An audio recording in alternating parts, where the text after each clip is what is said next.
So to lead this discourse, I will now like to invite our esteemed panel of leaders alongside our moderator to join us on stage. So please welcome once again yang berbahagia Profesor Sattar Bawany, okay, yang berbahagia Dr Sivakumar Varatharaju, Dato Sri Rosman Mohamed, Encik Sam Majid, and our moderator Dato Shamsuddin Mohamed Mahayidin. Okay. To steer this level dialogue, it is my absolute privilege to introduce our moderator for today, a distinguished leader who commands immense respect across both the corporate and financial landscape of Malaysia. Dato Shamsuddin is an independent non-executive director of OCBC Malaysia and a highly distinguished central banking leader with 38 years of service at Bank Negara Malaysia, where he retired in March 2023. Throughout his career, he held senior roles in financial market development, international financial cooperation, policy formulation and investment operations, contributing significantly to the development and resilience of Malaysia's financial system. Beyond his central banking career, he continues to serve in key leadership roles as chairman of Dear Time Berhad, director of Tax Management Sdn Berhad and Perbadanan Nasional Berhad, and public interest director at the Federation of Investment Managers Malaysia. He is also an adjunct professor at leading universities, including Taylor's University, the RB Highcom University of Automotive Malaysia, and University Putra Malaysia. Dato, I now pass the floor and the command of this forum over to you to introduce your panel and lead the discussion. With that, Dato Shamsuddin, the floor is yours. Thank you, MC. Assalamualaikum warahmatullahi wabarakatuh. Good morning, everyone. I was mentioning to Prof. Sattar that when he was conducting the session just now, I think none of us fell asleep. I think that was very enlightening. As always, it's like that. Alhamdulillah. So he set the tone for our panel discussion today. I think this issue about AI, permanent crisis, you mentioned about the poly crisis, is something that always in the minds of the leaders, be it those in the corporate world, the government, the academia. So it's something that we always focus in our mind. And at the same time, if we look at the way things are in terms of our daily lives, the things that is happening out there, the amount of time that we spend looking at the gadgets. So that shows how important things are moving, and we cannot in any way put this aside.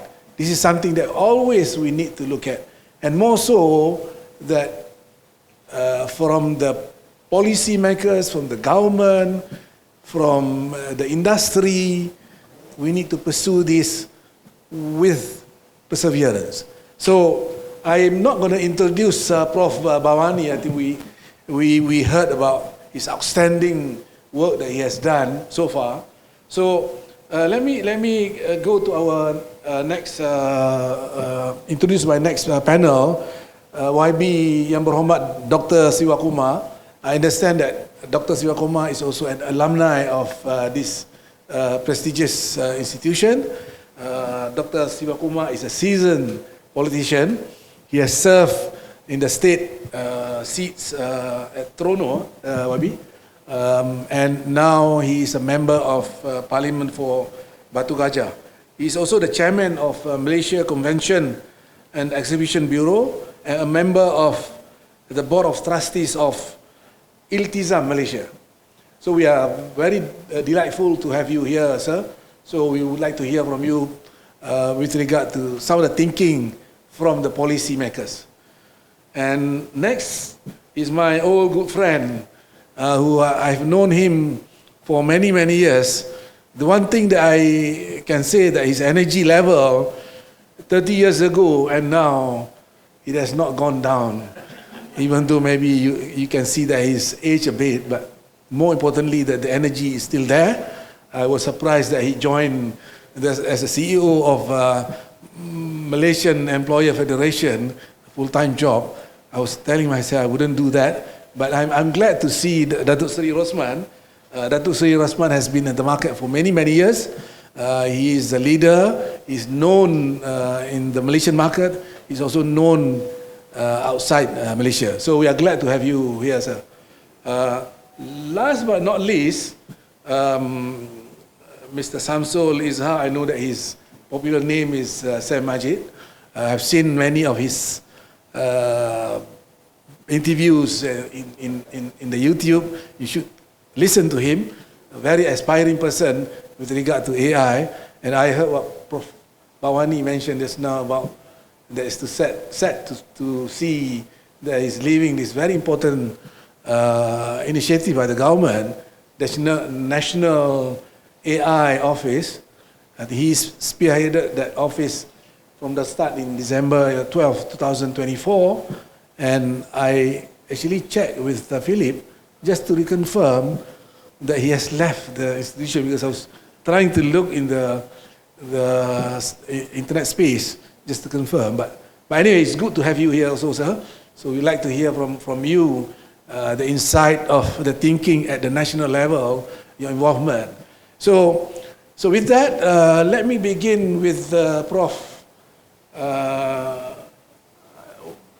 Just to ask you a few questions to follow up on what you just shared with us.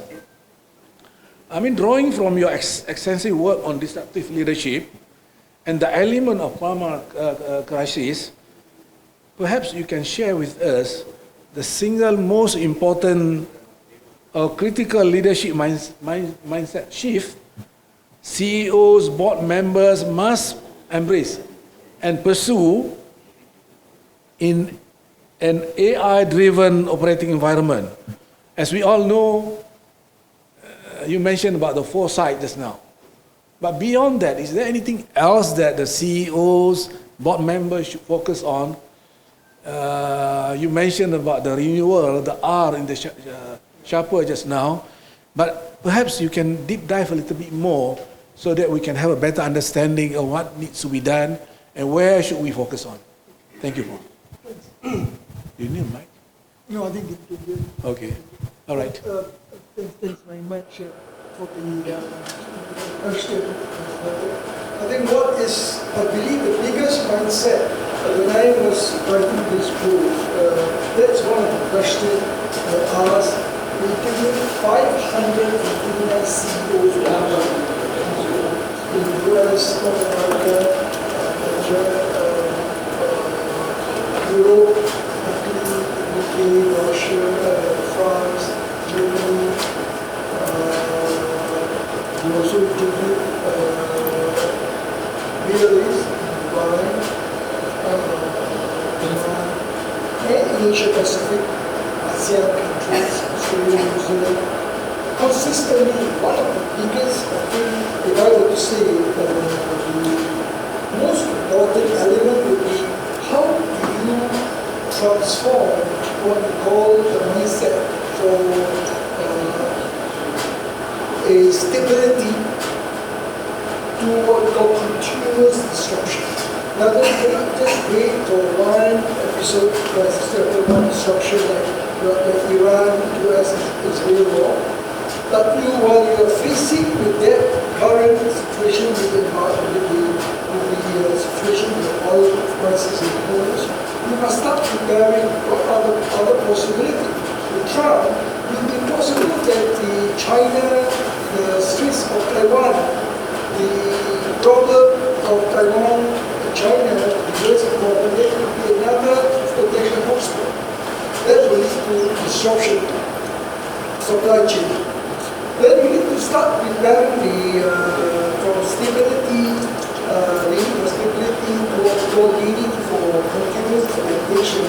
Again, in this group, we talk about companies that offer level. We talk about Standard Chartered. I give an example, a company, Microsoft, Starbucks, and many other companies where they've been able to build successfully. So managing different crises. And another example will be GM, Mary Barra. So when you face the crisis of the global financial crisis, okay, how should be able to pivot the organization to move towards not dependent on, depend on the threat of China, electric vehicle, the meter of vehicle, all of great problem. But should be all multiple person.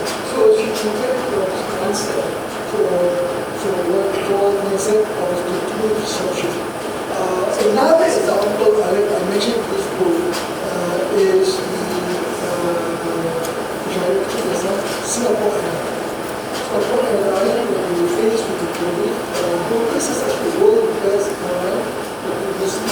After the COVID, they start preparing what are the future possible crises.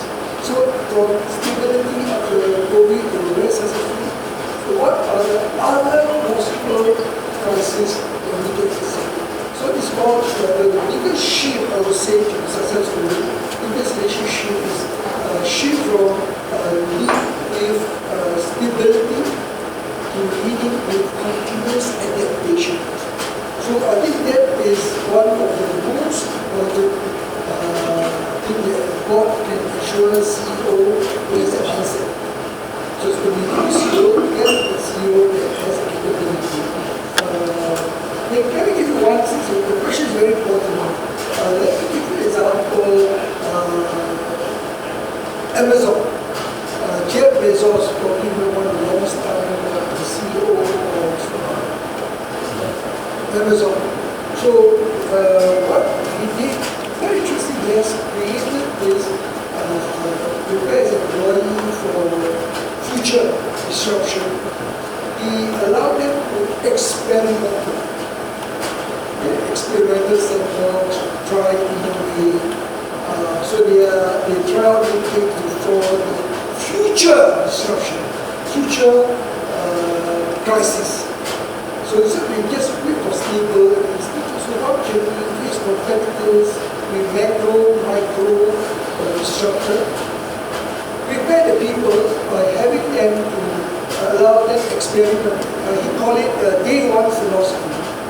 So Microsoft actually has a similar, but it was started by Amazon. And this was a lesson. All this example I just gave, what lesson can we learn? So the key lesson is that the future belongs to leaders who are willing to make long-term strategic bets. I'm not a gambling person, but bets means future possible scenario. Make that bet. Convince your board, invest in them before things happen.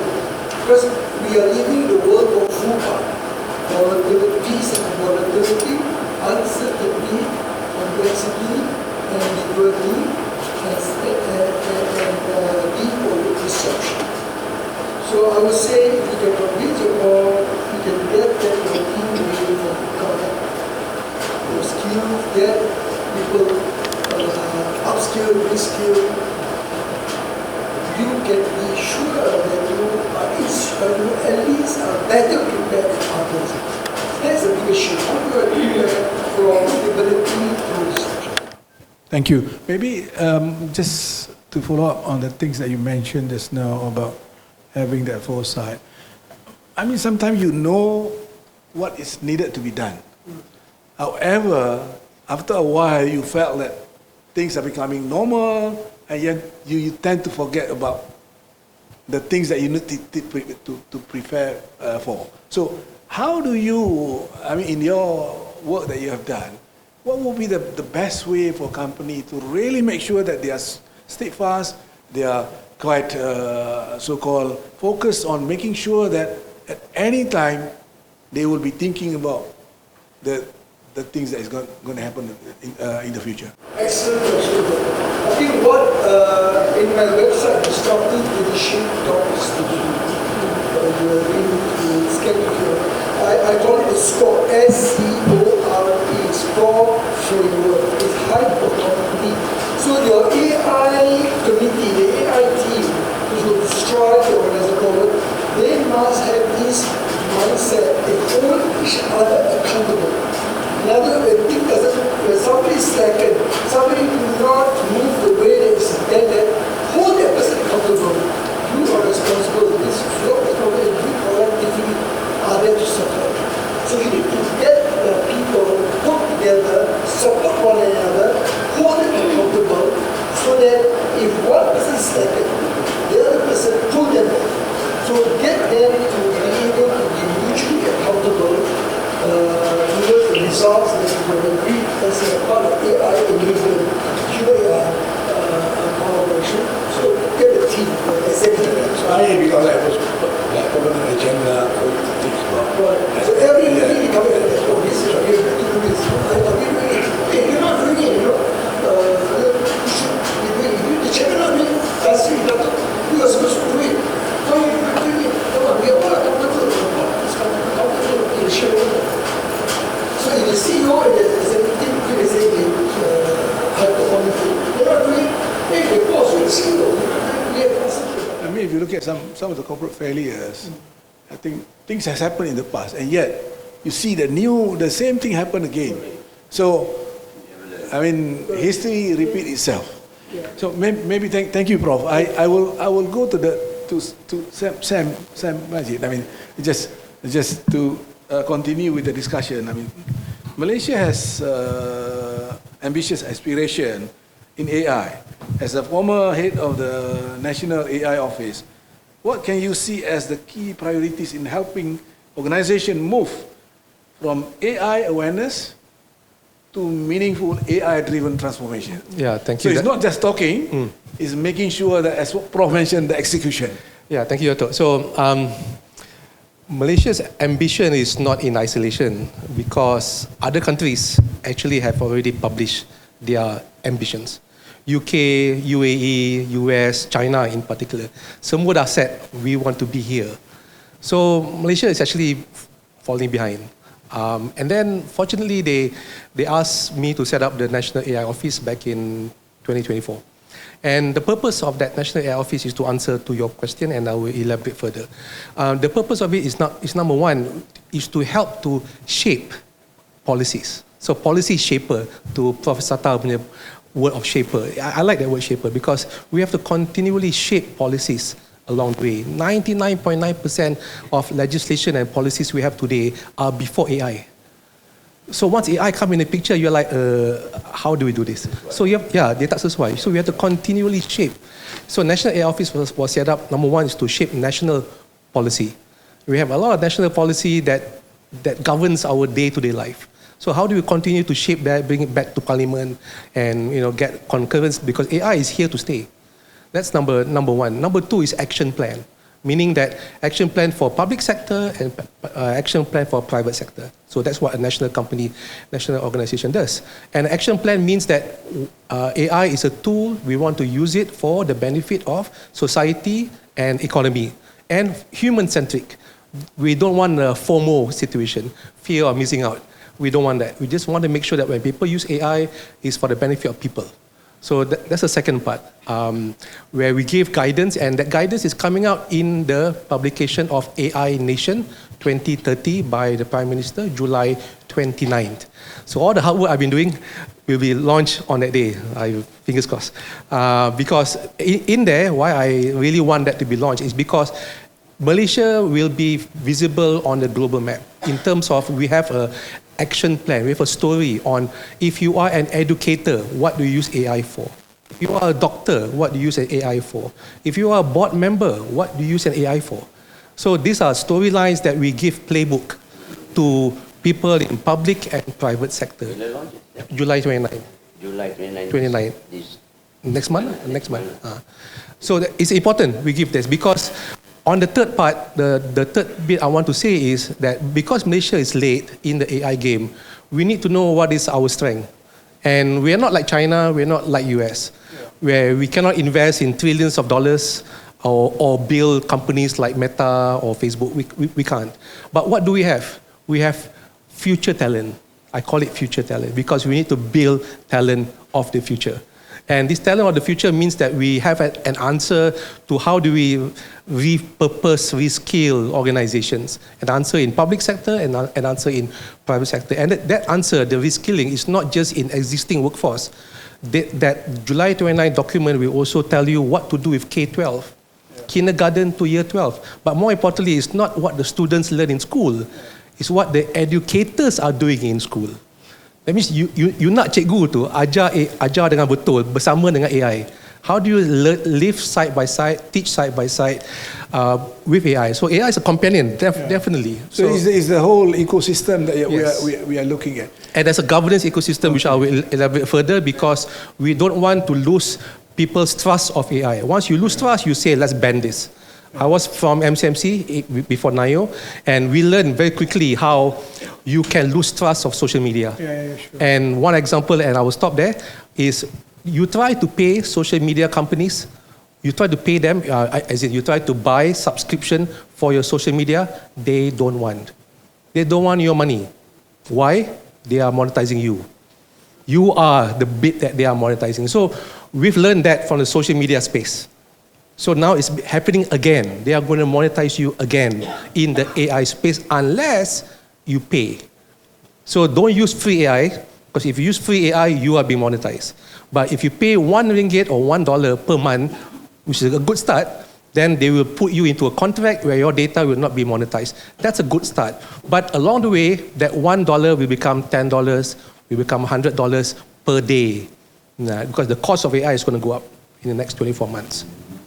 Yeah, this issue about meaningful AI-driven transformation, what would be the KPI that we have in mind? Yeah.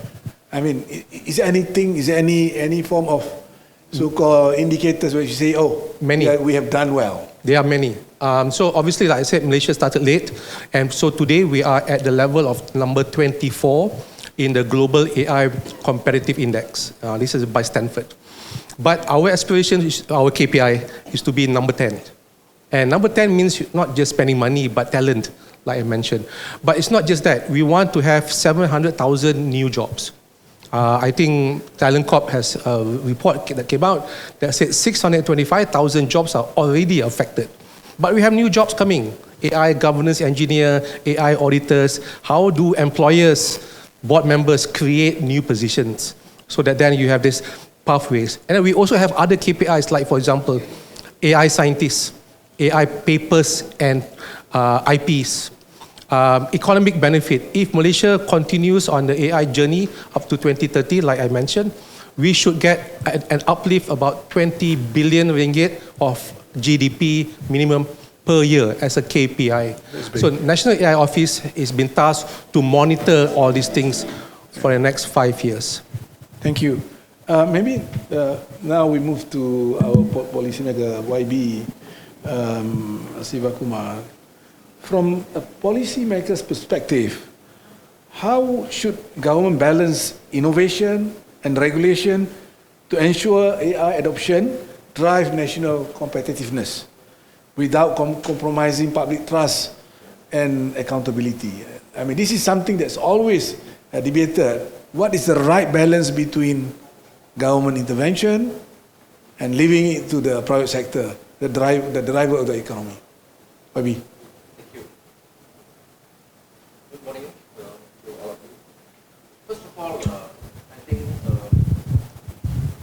Did you use mic?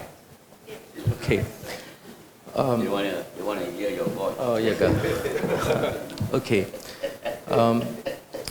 Whether the public will have the trust and confidence in AI, I think that's very important. First of all, can we stop innovation? 10 years ago, what we saw, what we had, and what we are having now is totally different. And what we have today is going to be totally different in another 10 years' time. So, we can't stop innovation. But at the same time, will the public will have the trust and confidence with the changes that we are going through? Actually, I'm not a policy maker. I'm a lawmaker. A friend, he is a policy maker. I'm going to talk on the perspective of what the rakyat think. Is different is what the government is thinking. Now, like one good example, we look from the perspective of academics. A lot of changes has happened during my time when I was in the university, doing my degree. The whole thing is different. Everything I got to do it manually. My research, I got to go and sit in the library and do it, for months. Yeah, it's true. It was not easy. Today, the time has changed. You can get things very fast. You can Google, you can check with AI, and you can get a lot of things immediately. And you just got to verify whether the things are right or not, and things like that before you do whatever paper, whatever presentation, or even a thesis, right? It's changed. But whether is it helpful? Whether it's helping our students is also a big question mark. Do they still have the same intelligence compared to 10, 20 years ago and today, when using all these tools? Many of the lecturers are complaining. They're saying that, oh, now, I give an assignment to them, everything AI. All right? So how do I check? How do I mark? I don't know whether this is real. Right? And then, of course, we can come up with another tool to check whether this, like Turnitin and all that, right? You come up with another tool to check whether this is AI material. And then the students, they are also smart. They also have another tool to fight the Turnitin. All right? So, these are the problems that we are facing. How are we going to detect the real intelligent guy? Now, if you give an assignment to a student, almost all of them can produce the best assignment. So who is the most intelligent guy? And if I genuinely want to do the assignment by myself, maybe I'm not that intelligent, And whatever I produce may not be as good as the others. And am I going to get the lowest mark? Because I don't use AI. That's a problem they are facing. So how are we going to regulate this? This is important, right? And then sometimes, we always use TikTok. You see one day suddenly Prime Minister comes out and say, hey, buy this product or invest in this.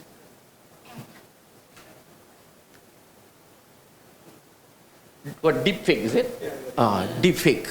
I'm not a technologist, I'm not an AI guy, but anyway, I don't use the jargons like Professor Sattar, he's the expert in AI, so he's using all kind of jargons, but I'm not, right? But, sometimes very convincing. Oh, Prime Minister is coming out and telling, oh, invest in this. Macam mana orang tak percaya? Prime Minister is telling, this is a good thing to invest. And people will just go invest, and end of the day, you come to know that it's all fake. So people can be cheated very easily. How are we going to regulate this? All right, this is all from the policy, right? Yeah, I'm from the people. I'm the Bakil Rakyat. I listen to people, and then I'll bring it to you. I bring it to the Parliament. I speak in Parliament. All right, and then of course the policy makers, the cabinet has to come up with the solution. How we are going to solve all this problem? A lot more. All this stuff problem. Of course, I'm not against innovation. Innovation is important. Without that, nothing moves. Right? The changes are important, but yeah, again, like another example that I would like to share. In the creative industry, like music, those who like to write poem, saja, and all that. All right? Like me, I did, bahasa in Form 6. I did literature, kesusastraan bahasa Melayu in Form 6. So I like kesusastraan. I like to write saja those days, But now you ask me to write saja, I don't want. You know why? I just have to give the title. Write for me a saja, write for me a poem on this title, then the AI can produce a saja for me. Then if I show you, oh, this is saja, then you will ask me again, is it really yours?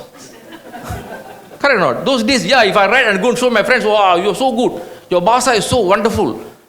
So I feel good lah, because I know it's my production. I did it by myself. But today, I don't know what's going to happen to all these people. Those who write saja, write songs or music creation, movie industry, everything, all can be AI. How are we going to regulate on this? Do I still have time? Oh. I have few more questions for you. Okay. So, I'm not against innovation. As a lawmaker in Parliament, definitely I'll speak on all this. Innovation, I support. But of course, we also need some regulation. But then I throw the question back to the floor. All right, how much of regulation we need? We need a simple regulation, or do we really need a law? Okay, law like what is in China, what is in European Union. European Union, they also have law for AI. China, they have, like US and many other countries, they don't have. So what is our stand? What do we want? Right? Thank you. Thank you, IB. I think the way you speak is just like in the Parliament, very, very energetic, very good. I like that. I think very passionate about the issue that you presented. I think in terms of public trust is certainly key when we talk about technology and the impact. You mentioned about deepfake. I sit on the board of Federation of Investment Managers that look at the investment in the unit trust industry. This is something that we always discuss in our agenda. Now I go to Dato Seri Rosman. You are now the CEO of Malaysian Employers Federation. The question will relate to the employers. So there are many employers recognize the potential of AI, but remain uncertain about implementation. Correct. They are not sure in terms of, do I do it now? How much money do I invest? So what are the biggest concerns that really face our Malaysian employers regarding AI adoption, and how are they tackling those issues? Thank you, Mr. Moderator. First of all, Prof dengan Sam Majid, my son is in Talent Corp. When I said that I'm listening to these two guys, my son said, Dad, you better listen to them, they're good. So that shows how young I am. Now, I think that's a very good question. In MEF, we did a survey. In 2025, we did a survey on adoption of artificial intelligence in business. About 205 companies responded to that survey. That's a quite a significant number. This was in September 2025. 37.3% of companies have adopted AI. 19.1% plan to adopt it within the next 12 months. However, almost half of the companies, 45.5%, still do not have an AI strategy or roadmap. Okay? And only 5.5% have a formal documented AI strategy. These are statistics. This suggests that many organizations understand the importance of AI, but still determining how to implement it strategically. The biggest concern is not technology. I think that if Prof mentioned something around that, it's about the ability to implement it successfully. Employers identify high implementation costs. They talk about cost is about 37.8%. Lack of internal AI expertise, 66.7%. And cybersecurity and ethical concern. Again, Prof talk about it, 53%. So this finding indicate organizations are facing capability gap rather than a technology gap. Encouragingly, employers are already taking steps to address this challenges, and more than half, 51% are planning to invest in AI, upskilling their employees. Many are prioritizing their training and all that. These are important for us to know. But what's important around this to people here that this finding reinforces important point. AI transformation is not simply about investing in technology. It's about building organizational capability. That's why when I raise this concern about even at the board level, I'm sorry, I sit in quite a number of boards. I'm a chairman UAC, I'm a board in EcoWorld, I'm a board in Keen. I've worked in quite a number of countries in the world. My last 7 years I was in Saudi Arabia, I've worked in Japan, I worked in India, and many other parts of the world. I'm pretty sad, again, if I make this statement, people may not like it. I may not be like Prof in the level, dia ada power sikit, saya kurang lah sikit lah. But I tell you, I can see when I sit in board of GLCs, for example, they cannot grow because the people that you have at the board level, the ability to think. I mean, I'm also sorry when I look at the parliament, look at the discussion. I mean, we'll be thinking about how do we take Malaysia to the next level.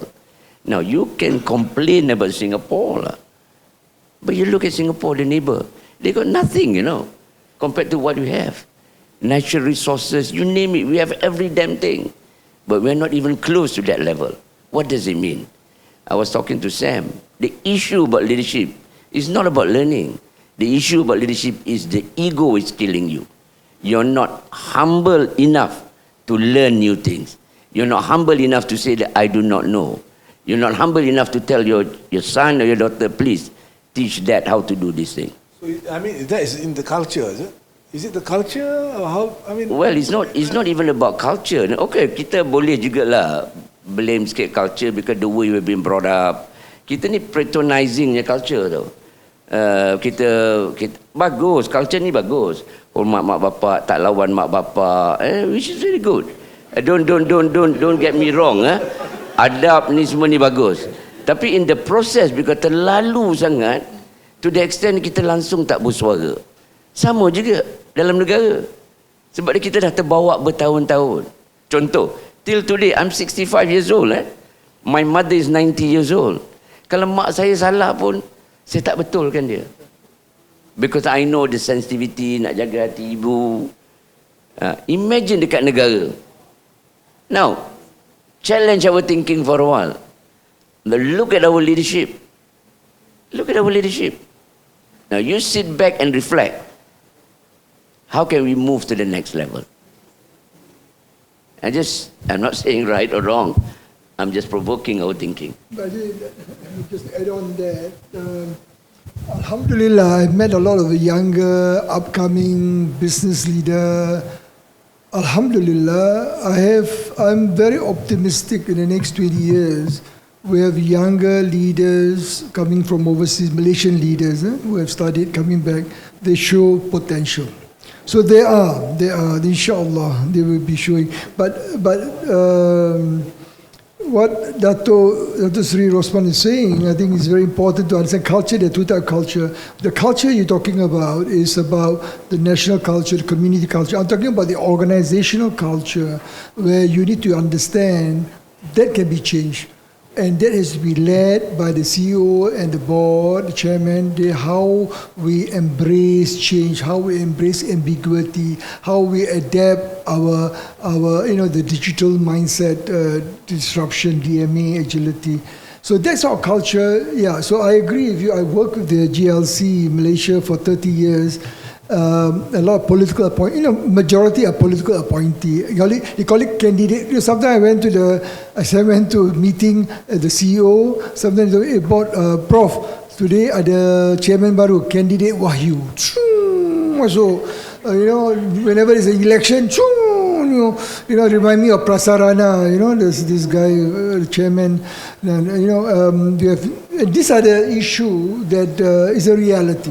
The question is how are you going to do it? That's why we have to go in and confront and challenge. And you're right, people like me from outside, from my global experience, working in a lot of companies, I can say things easier having an outsider to confront and challenge credibly, telling them, you have to change. Because otherwise the board is accountable, and you hire the wrong CEO and the C-suite leaders, the organization is not going to move. I think that's where maybe the role of the stakeholder, the shareholders, for the country is the people. The people need to be able to be provided with the ability to ensure that there are checks and balance. For organization, it will be the shareholders. If the CEO and the board are not creating value for them, you should be doing something. Actually, you're absolutely right. One example in Singapore is DBS Bank. Yeah. So the shareholder questioned Piyush Gupta, the former CEO, exactly why are you investing in 2008, after the Prudential Prize, when he came on board, Piyush Gupta from Citibank, he instituted digital transformation. And why are you spending hundreds of millions of dollars on this digital transformation when nobody is doing it? But he has a foresight.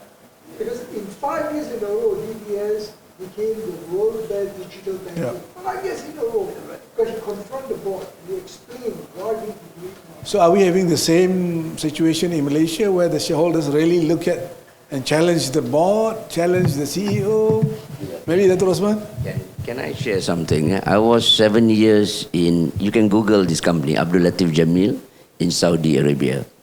They are today the #1 Toyota private distributor in the world. The biggest center, the biggest Lexus center is in Riyadh. Okay? In the world of Toyota, they're #5. I came for the interview. Of course, my boss, Faisal, and they saw me. Then he said, you must go and see owner. The owner is Mohamed Jamil. He's he graduated from MIT, so he's a smart, second generation, taking ALJ Toyota Saudi to the next level. Now after he said, look, Rosman, everybody likes you. I just have one question for you. People like you will come and go. You're not going to stay in Saudi Arabia for many, many years. Now within the next 5 years, this is what I want you to do. Can you take my 40 young Saudis that I have and make sure that reach your level or level of others so that they can take this company to the next level? Can you do that or not? Answer me. I said, yes. But I need certainly, what do you need? I need resources. Don't worry about resources. I'll give it to you. What else do you need? I need support. If things doesn't move, you come to me directly. I'm the owner of this company. We spend a lot of money, millions of riyal. These 40 people, some of them we send for MBA because he loves the US. We send to the US. We send on exchange program to Toyota. They learn the Japanese culture, the way they work and so forth. Today, out of that 40, got 3 left, 37 still around. 6 of them has made it to the top. That investment is worthwhile for him in Abdul Latif Jamil. Now, the problem is, Prof, kita ni dekat kita punya level, macam you kata, cut ni, cut tu, cut yang tak sepatutnya cut. Tapi kita pergilah, pergi meeting overseas, ada business class, duduk 5-star hotel, shopping, and you don't invest enough. And that's why you pay the price in the long run. Macam kita lah, terus pergi jauh lah. You don't invest in relationship with your spouse and your anak-anak. What happened? Picit ubat gigi je. Wife suka husband picit ubat gigi dekat bawah, husband suka picit tengah-tengah. Divorce. It's not about the ubat gigi. It's the issues that has not been discussed. I like the term dialogue. Now, how many of us we have problem at home? Forget about going bigger into organization. You have problem with your spouse, you sit and talk about it. You don't. You keep in the back. Until one day, your sack is too heavy, you let go. How many of us don't even know what our children are doing? And yet we think we're the greatest father, the greatest mother in the world. So maybe in the AI transformation, this could be possible. An area that really we need to possible. To you can do some checking here and there. What needs to be done, you're just talking about the issues that you are comfortable with. Then in the end, you are not able to actually get the full benefit of the AI. I am a great believer. AI is here to stay. You either become their friend or you don't. But AI is not going to replace human. But human is not going to use AI, will be replaced. Yeah. Agreed. Yeah. That's very clear. I give you an example. Recently, I was in Geneva. I got a call from a bank. So happened I missed my monthly payment. So I call, I thought manusia tu. So I cakap, so I nak discuss issue. Obviously it's AI. Now that pissed me off. Because you nak pakai AI pun you kena pakai at the right place. Mundane work, routine work. When it comes to customer relationship, that's why I like your research too about coaching. I mean, these are all important. We need to use it for the right purpose. For the right purpose. I mean, yeah? Anyway, okay. Okay. Thank you. We go to YB. I mean, just a few more minutes. I've got three more questions. One for you, one for YB, and one for Sam. I mean, I dah cukup dah.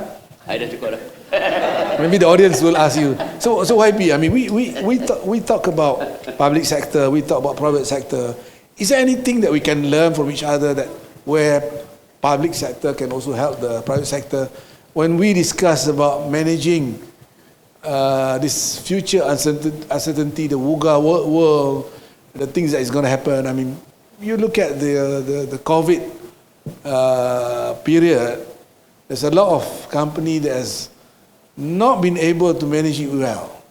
Okay, so what would be your advice when it comes to public sector and private sector? How they can learn from each other? Yeah, memang betul. You know, the private sector and public sector, they can learn a lot from each other. Like for example, what is there for the public sector or the government sector to learn from the public sector? Quick decision making. I think private sectors, they are faster in decision making. I think the public sector should learn from the private sector how they make fast decision making. Sometimes, you know, for us to make some decision, it takes very long until that issue also become obsolete. You know, it doesn't exist anymore. So when things are changing rapidly, especially in AI, the government, the public sector has to make very fast decision. All right, and then the public sector must learn how to adopt changes in the marketplace. What are the changes happening immediately, and how do they respond to it fast and ready to embrace innovation? Then what do the private sector can learn from the government? Of course, this is also important.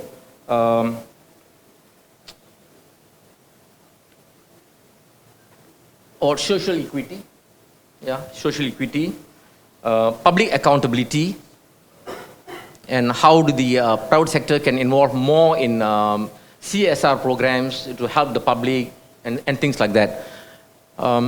So there's a lot of things that we can share each other. The public and the private, they can share each other.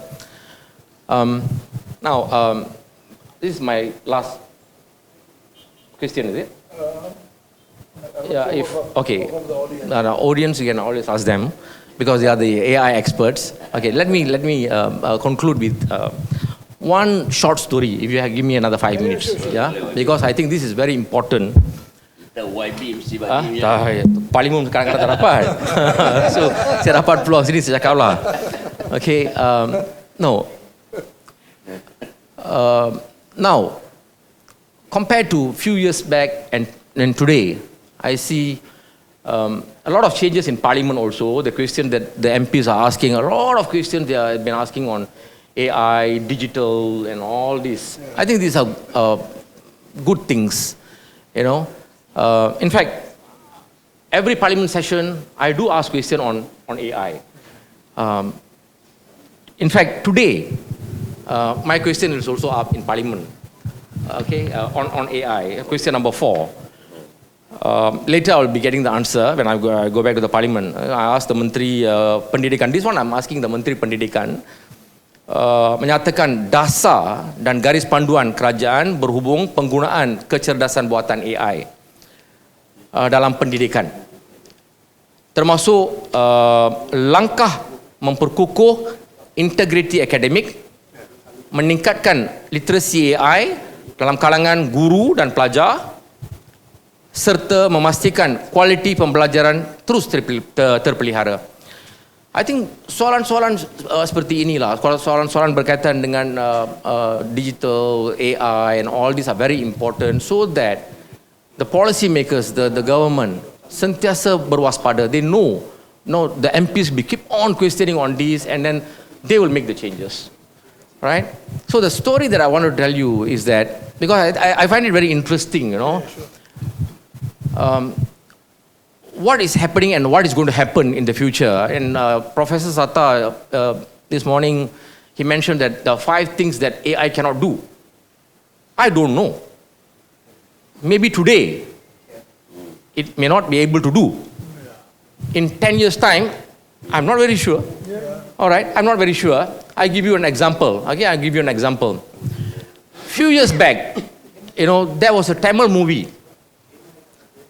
There was a Tamil movie that I watched. The name of the movie is Robo, whereby a scientist created a human robot, resembles him, the same, he looks the same. The scientist and the robot looks the same. And the robot, yeah, a clone, but it's all machine, you know, it's machine. This robot can do exactly what the human can do. All right, his movements, everything's exactly same like human, exactly same like him. He can talk to the robot can communicate with him, right? And then finally what happened was the robot fall in love with the scientist's girlfriend. Wow, this is different, no? Emotional kind of thing, right? Emotional kind of thing. And then finally, the scientist and the robot become enemies because, of course, like, you know, he's tackling his own girlfriend. All right? So they become enemies, and end of the story that, you know, the scientist got to put a stop to the robot. All right? Now the question is, yeah, artificial intelligence, you can do all kind of things, but whether the machine can have that emotion or not.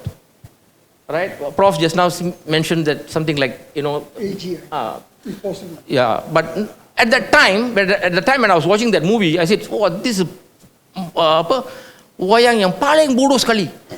You know, 5 years ago, 5 or 6 years ago, you know, this movie is the most stupidest movie that I ever watched. I wasted 5 hours, 2 hours watching this movie. All right, that a robot can fall in love with a girl. All right, I didn't know that, you know, artificial intelligence can come to this extent. Yesterday, I had an opportunity to go to University of Technology Malaysia. I visited the AI faculty. You know, this was introduced in 2023 budget. Prime Minister announced that, you know, the University of Technology Malaysia should open up a faculty in artificial intelligence. And now I think they have been running this faculty for past 2 years. They have about 200-300 students learning AI, specifically on AI. So yesterday I met the dean of the faculty, and after that I also had the opportunity to meet some of the students. They were doing some project, so I went to their class, and then they were telling me what their project was. What are they doing actually? I was impressed. They were doing something on emotion analyzing. Okay, they were doing something on that. So, if you key in a sentence, the AI will interpret what is your emotion based on what you write. All right, whatever you write, the AI, I think they have different applications. They were testing which one is the best. You know, so if you put in a sentence, then AI will tell you what is your emotion. I think this is good because they can do a market survey. Whatever products that you come out, then you see what people respond, and based on the response, that they know, whether people are happy, sad, whatever emotion. Then I was just thinking when I was coming back in the car, wow, so much of advancement, right? AI can do so many things, and then now AI can also study and tell you what is the human emotion. All right? I was just thinking, how if this thing, the analyzing of human emotion thing, take and put it into the robo. Remember the robo that I was telling you in the movie? You put that, then the robo can analyze the human feelings, and then the next thing to do is respond to the feeling. Right? Possible. It's going to happen. Yeah. It's going to happen. Right? It's going to happen. Yeah. Then after that, what's going to happen then? All right? The next thing is that a man will fall in love with a robot, and the robot will fall in love with a man, and all these are possible. And are we ready for all these changes? Thank you very much. Thank you, All right. thank you. Interesting story. Maybe for Sam, I just one question. I mean, YB mentioned about the issue about governance, ethics. In your view, what practical governance framework should the board or senior leaders put in place to be able to maneuver going into the future? Yeah, so now that I have the mic, I can dive in a little bit deeper into two parts. Number one is what would boards or enterprises require, which I will answer. But also on a national level, what's happening on the governance part, which I think to answer to a lawmaker here. And YB, sometimes when a question of AI keluar macam tu, sometimes I'm the guy at the back, have to answer. To fit to YB, Gobin and everything else when it comes to AI. So right now, the AI governance bill is undergoing a public consultation. That my team, my former team, is working on that so that they make sure that every input from civil society, individuals, bar council, and everybody else under this, we have a long list because that's one of the requirements before it goes to Parliament. Parliament wants to see that have we consulted enough people. And in this AI governance bill, I can give you a teaser. Basically, we have observed how AI governance act or regulation in other countries. For example, Vietnam, the latest one in ASEAN, about 3 months ago. And when they introduced AI governance bill in Vietnam, without educating people how to do things correctly, it spooked everybody.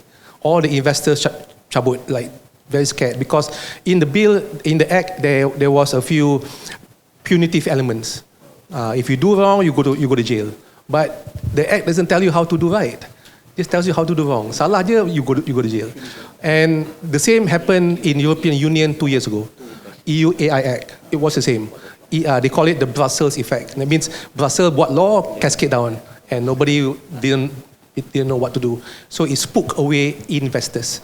I'm sure our governance bill don't want to spook investors. So we studied all this and we put together a few elements. Number one is we make cognizant that Malaysia has 28 sectors like education, transportation, and they have sector leaders, ketua-ketua sector. Bank Negara Malaysia is sector for financial, MCMC. So they should know what's happening in that sector because they give out licenses for that sector. So in part of the governance bill is to make sure that, number one, the sector leader classify the risk of what your AI is doing. How risky is your AI?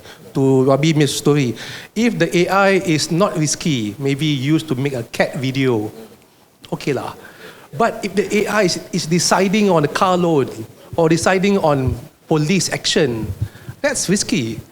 And you don't want that. So the higher is the risk, the more governance and control that needs to. So it's risk-based. It's a risk-based, yes.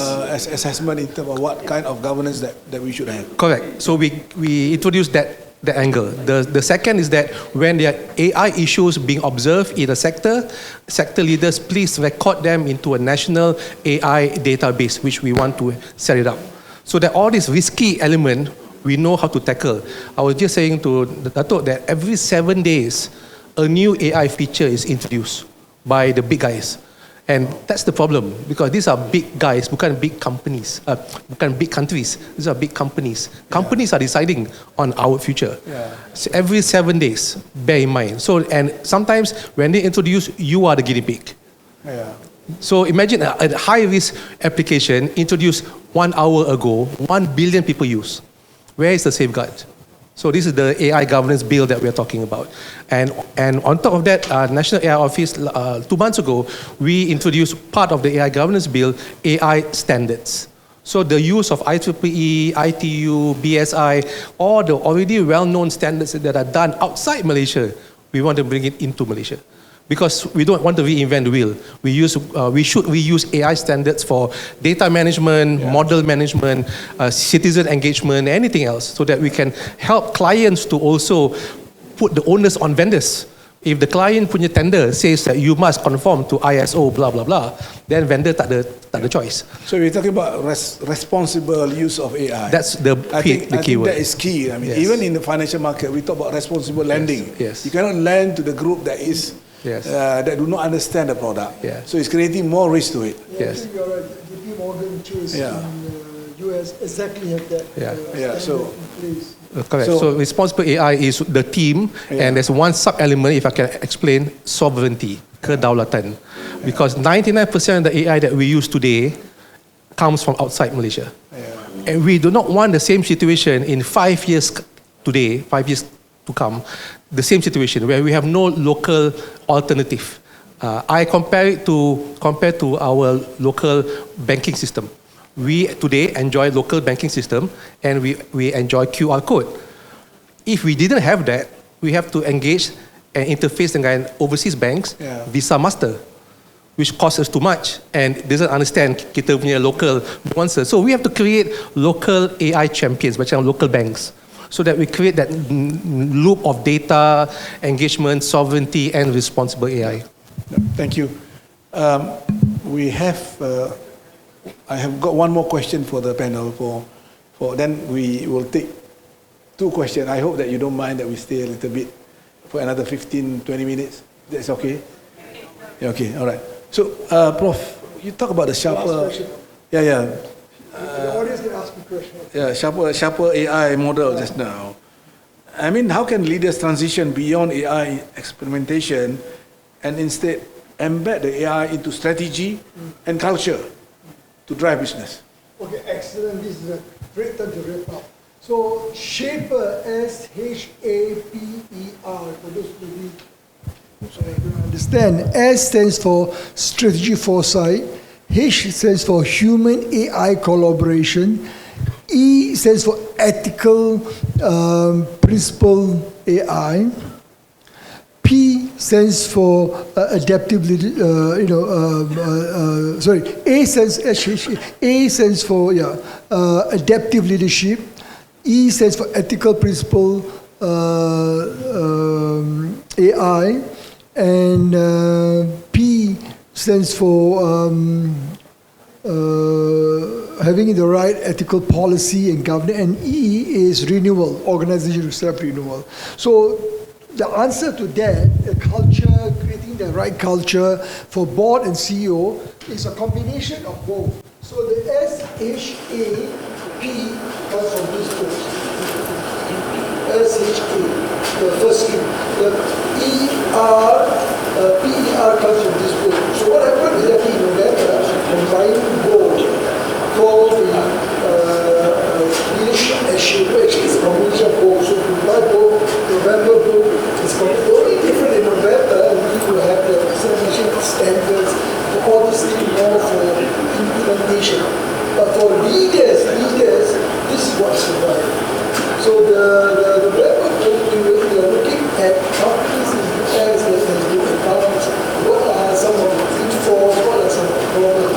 Create culture. So to create a culture, what is culture? AI culture. Very simple. AI culture is how are things done around here to create an AI-driven culture network. So this is what we need as HQ. We need to build a leader, board to understand foresight, human AI collaboration. Why we talk about this now? It's going to happen. It's going to be the next 12 years. There are Moderator from Tropics, says that about 12 months, 18 months, where the robot can behave and intelligent behaving, rationalize emotion. The Chinese is going very fast, using as early as 6 to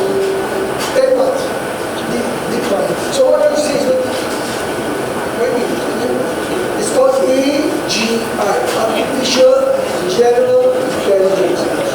It be like up to intelligence, behavior, emotion.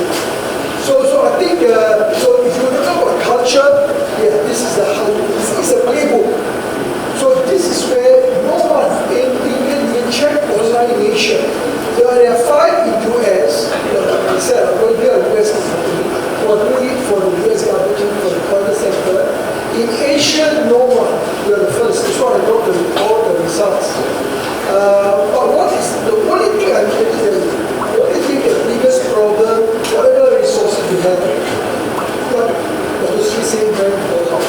You do not have the right chairman, the right CEO. You know, all the political appointees come out, I see a lot of political appointees. No, some are I respect. Some of them I respect for practitioners. For example, I have seen this the chairman of PNB.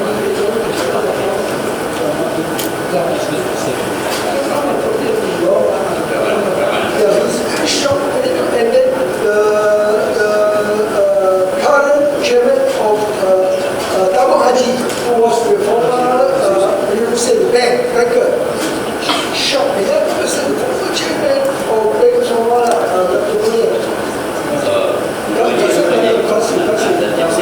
So these are people that I was with. But not all of our actually political appointees. Some of them is a laughing stock. I think you know what I mean, doing the MRT, kiss each other, then there's a lot of incident. People laugh, people ask me, this is your right persona. But I think, look, these are the chairman, the CEO. The CEO, yes, I can comment because I was involved in what was me to make a recommendation, select, if I can make it. So the answer is so you're right. The culture is important to ensure that the shaper model is a game book. It's a playbook. These are the sort. With this playbook, you become able to go to the board, go to the CEO, you should take this as a gift to your chairman, the CEO, and the CEO. How do the resources go and get it back? Develop the AI-driven organization. Okay, thank you. So thank you very much. I actually will have one question for Dato Seri Rosman, but maybe one. I mean, this issue about adoption, implementation is always debated with regard to the benefit.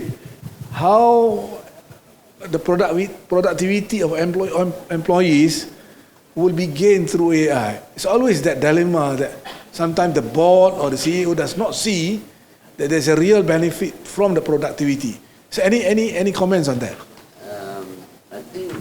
I boil down to leadership, Prof. I mean, because at the end of the day, you know, to me, if I can sum up, first you can talk about all this. Remember, I say it's not about technology; it's about capability. And leadership has to start from the top. You got to communicate with a clear purpose. You know, people must understand that. Then invest in people, not in technology. Yeah. You invest in people.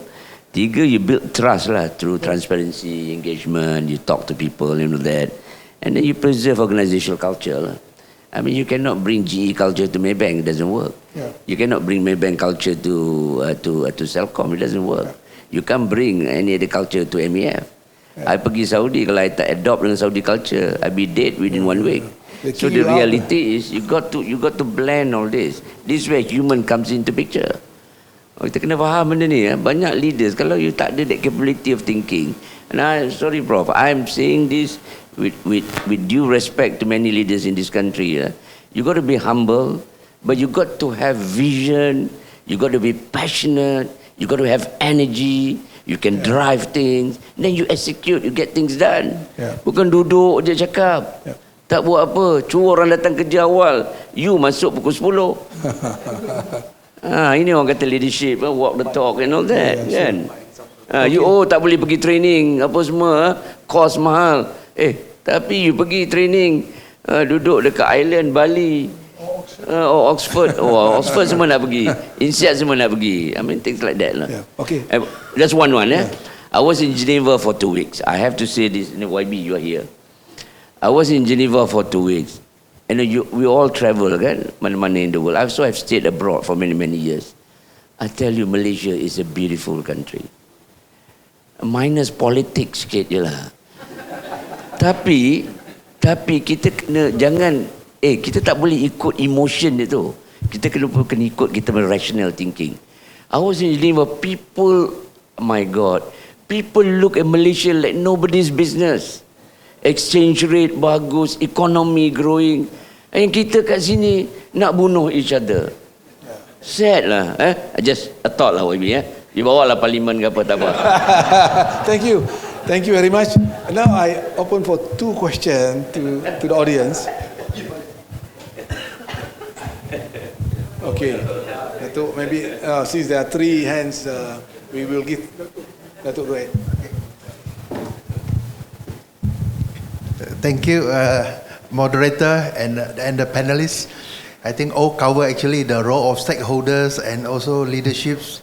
But I like the so-called the strategic foresight and also the multi-dimensional thinkings as a leader.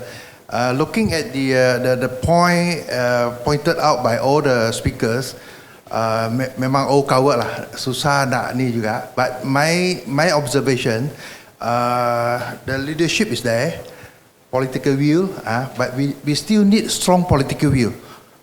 Strong political will to drive the AI. At the same time, the institutional reform is there. But we need to pick the best people to lead the organization and continue. And the talent development must be there. And one more thing, the execution. Saya nampak our execution ni, we can talk a lot. We have bundles of policy, bundles of action plan in place, because I was the policy maker before, now in the corporate sector, and also become a chairman of a public listed company, main board. Dato Seri, betul, you are right. So we cannot bring the culture, different sector, different culture. So we need to adopt and adapt. In fact, last week I was in Guangzhou. So I study the AI in AI application and integration in China. So they are very advanced, very advanced. So our law, still law lah. You ask me, law and action plan, still action plan. So but when come to corporate and adoption and application, so they don't wait for all this in place. I tell you. So that's why YB Siwa said, private sector is a so-called economic growth lah. They make decision very fast because dollar and cent. So our business men have done a lot. Actually, my company also moving to that direction. AI application and integration become a AI agent for Southeast Asia. So I think no time for delay because another 6 months different scenario. So all the robotic emotion punya sekarang I have seen memang sudah ada in place. Already become a girlfriend or boyfriend or jaga orang tua. Memang ada with 60 kg punya berat, with minimum cost lah kan, export to Europe or US. So that my observation. And once again, I would like to thank our panel speaker, give a better insight and a deep insight and understanding to the leadership and also the topic to drive to execution. But I strongly urge to polish our political view and execution. Thank you. Thank you, Dato, for your comments. I think point well taken in terms of what needs to be done. Okay, go ahead.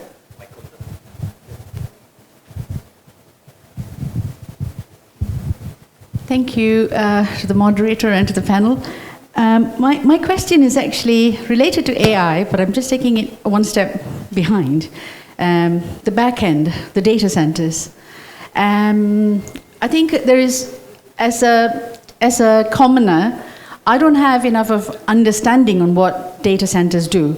I hear It uses a lot of water. It uses a lot of electricity. It appears out of the blue. One day it's not there, and 2 weeks later you drive past that road and you see a huge data center there. What is the implication on people living around it? What's the implication on the environment that we are already struggling to understand, and so much of changes in the climate and so on and so forth? What are we going to do about it, and what are we doing as a nation about these data centers that's being built around? And because there are policymakers here, maybe what I'm sharing is also a question amongst a lot of people that I know, and we all have discussions about it, but nothing really solid for us to talk about because we don't know. So I'm just putting the question forward. I know it is nothing to do with leadership, but it is in an age of permacrisis at the moment. So that's my question. Thank you very much. You raised a very important question. I will pass it to Sam to take this question, because I'm pretty sure that his past work really look at this thing also. Yeah, as a former policy maker, I can tell you that number one, the number of data centers that you hear about is insufficient.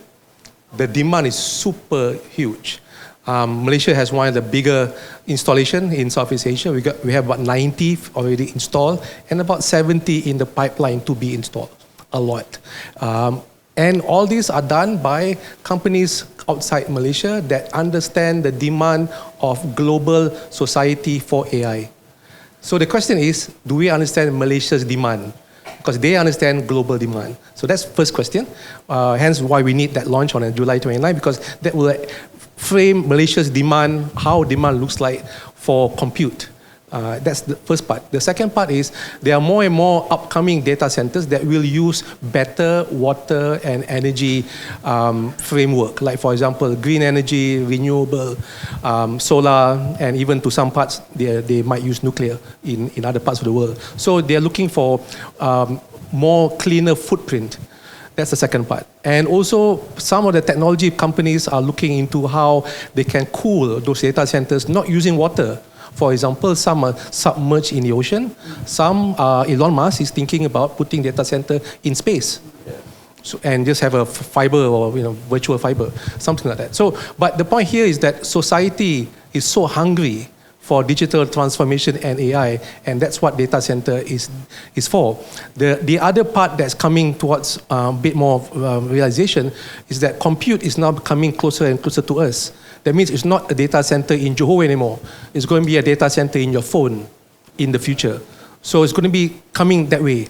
Edge compute, that's what they're calling it. But the point here is that, do we as employers, board members, CEOs, know how to use technology? Because it's going to be the question of, if you don't know, then you get replaced by somebody who knows. Because the infrastructure is coming in a big way. Thank you. Next question here.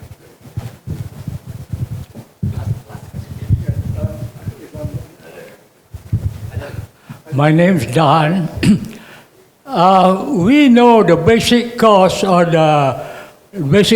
disruption in the world. A very powerful president. So my question is, how come the world cannot stop just one man from disrupting the world? Thank you.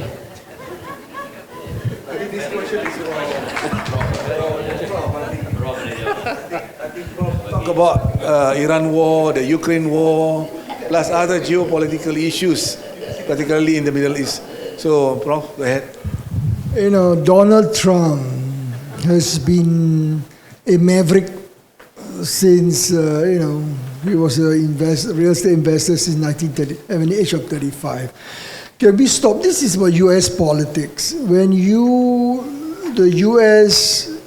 local domestic politics between the Republican and the Democrat choose the voters chose him as the president in 2017, the first administration, the mega movement.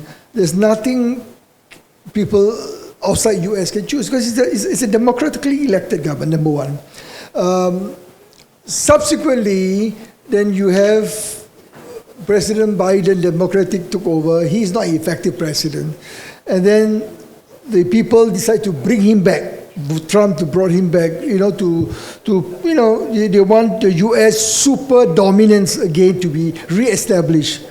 Okay, US at that time is a unipolar dominance power, but the world is not going to be a unipolar. Your world is going to go into the geopolitical multipolar. You're going to have China by itself. You're going to have Europe. You're going to have BRICS. China, India, Brazil, South Africa, you're going to have BRICS. Then you have ASEAN, in Southeast Asia. So is Trump going to remain? Once he's elected, but he can decide what he wants to do. So you cannot remove him. The only way to remove him is to impeach him, which is the midterm election in US going to be November. That's why he has to sign. One of the reasons why he decided to backtrack. He said he will bomb Iran back to civilization. He retracted from bombing Iran and to complete the disruption because the strong domestic pressure by the voters, Democrat and Republican, is that they're going to move away from Republic and bring the Democrat back into Congress, both in the House and Senate. What it means is that there's a possibility Trump is going to be impeached. If the Democrat comes in November 4th, both in the House and in the Congress together, the House and the Senate together, Congress, there is a possibility Trump is going to be impeached for his action in the war and others, then he'll be removed. That's the only way. The only way he can be removed, because there's the Constitution, there's a democratically elected Constitution. It's not like a monarch, absolute monarch like Malaysia or the king, or in some country the monarch can remove the president. Now, so question is, can Trump be removed? Yes. Kita sama doa, insyaAllah, dia memang what he has done in Gaza and with Israel, I'm very upset. So the thing is that we for now have to just rely upon Allah subhanahu wa ta'ala. We have dua. There's nothing we can do, okay? Because the war just to tell you, as far as Trump is in power, the Iran war is not over. There will be a breach in ceasefire because Bibi Netanyahu, Israel Prime Minister, is pushing him. Looking at Lebanon, is pushing because they're going to invade. Israel going to invade Lebanon, and Trump is trying to get out from the war as soon as possible because of the domestic pressure, and the oil has gone up. And now it's going down. After the ceasefire, it's going down slowly back to pre-war level, but that is not the end. Tomorrow, Trump can come out with a new policy and change. He's sick. There's a report that he's sick, medically he's sick. So he may not, and mentally, I don't know, wallahu alam. But if he's sick and he make a decision, that's why there was, just to wrap up, there was 2 months ago, during the war, Iran and Israel war against, US and Israel against Iran, he wanted the US nuclear football, the nuclear codes, to be sent to him in the US Situation Room in White House. He wants to access the 4-star general, the US Joint Chief, according to the New York Times, refused to give it to him because he's so crazy, maverick. He could just press a bomb because he's being pressured by Israel. He could have bombed and wipe out Israel. And that leads to, if that happens, if Israel and US use nuclear war, Pakistan is going to use, and China is going to use, and other countries is going to use, and it's the end of the World War. You're going to start World War III. So can we remove Trump? Let me tell you, for now, no. We wait for November 4th, the midterm. If the Democrat control the House and the Senate together, Congress, inshallah, we berdoa, so he's impeached, he's charged, and he's removed, then his J.D. Vance, the Vice President, took over. Inshallah, it'll be better. I hope it makes sense. This is the geopolitics. Yeah? Thank you. Okay, last question. Okay.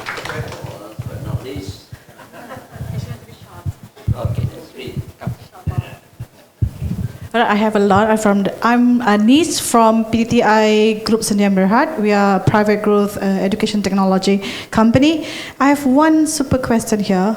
Should education institutes continue redesigning curricula to keep pace with AI, talking about disruptive, or should they instead redesign how students think, learn and adapt regardless of the technology they encounter? Because I keep on saying, I know it's to be evolved, but it's like catching up not only the students, the parents and the teacher.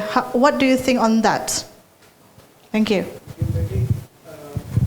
Sam, perhaps Indonesian. Okay, maybe Okay. Sam and just YB, just a quick one. Okay, I'll do a quick one. AI is very good at crunching data to give personalized output. So one aspiration of our AI blueprint is for personalized learning, meaning it's not the same textbook for everybody in the same class. So imagine that the context of the book is based on what you ask. So you learn differently in the same class. So we have seen that model in education happen in other parts of the world. So we hope in Malaysia we won't have a one size fits all learning because AI is now here. That's number one. And number two is that there's a lot of things that AI today has taken over from humans. For example, coding. Should computer science people still learn coding as how basic coding is, or maybe learn more fundamental elements? So we have seen across the world that it is more important actually that you learn your domain deep, but you learn your domain together with AI. Not just learn AI full stop. You learn architecture with AI. You learn medicine with AI. Everything that you learn, continue learning, but do go deeper because now you have AI. So then when you go to the marketplace, you have a lot more deeper sense of what that domain is. Yeah.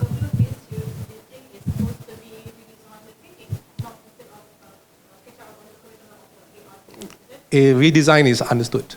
Must be done. Okay, maybe YB a quick one. I mean, this is quite similar to your question that you are asking your Menteri Pendidikan. Yeah, why I ask this question? Because now basically I see most of the institutions are changing their curriculum, right? Like for example, if you take maybe 5 years ago, like if you want to do undang-undang, okay, it's totally different. Even during my time, it's totally different. What they expect for a law graduate, you have to study, you got to memorize the whole thing, and then you go for the examination, you sit, you muntah keluar, everything, whatever you memorize, you tulis. That was the curriculum at that time. Can we expect the same thing today?